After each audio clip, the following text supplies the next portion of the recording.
Meghan Markle and Prince Harry, truly was their young son Archie denied a title from the British royal family?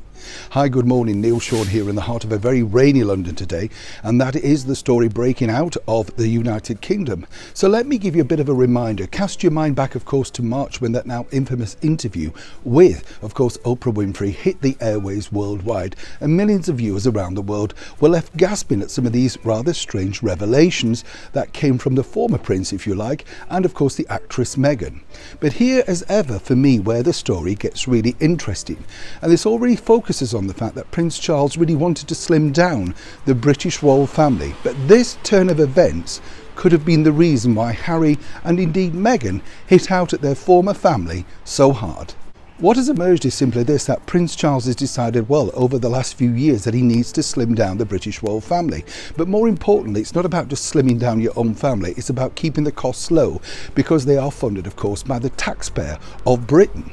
And Prince Charles is very aware that people consider them to be value or undervalue, depending on which side of the fence you take. But here's where the story sort of took a different twist, simply because when Prince Charles sat down with both his sons, William and Harry, to discuss the British royal family moving forward into the next decade, there was something that really didn't resonate for Prince Harry. And that was simply because, of course, he realised at that point that his then unborn son wouldn't be receiving a title. Now, as we know, it's interesting to note that Meghan cited the fact that she didn't really give anything for titles, it meant nothing to her. So why was she so concerned?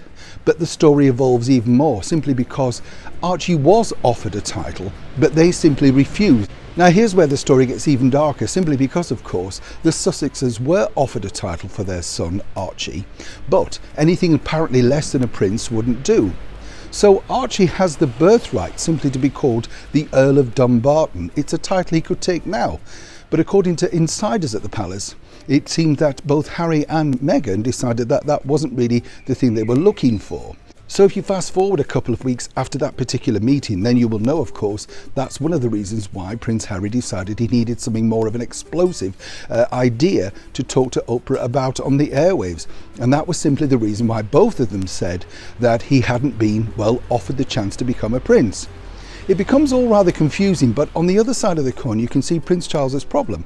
He's trying to keep the royal family relevant yet cost effective. The other side of the coin as well is that both the Sussexes at that point had decided that they didn't want to be full-time members of the British royal family. So why then did they need a title? You could see exactly where Charles and both Camilla and the Queen were coming from. As ever, it remains to be seen how this will play out. We are told that Prince Charles will be meeting with his wayward son when he returns for the unveiling of the statue. That, though, still remains to be seen. Neil Sean in the heart of London.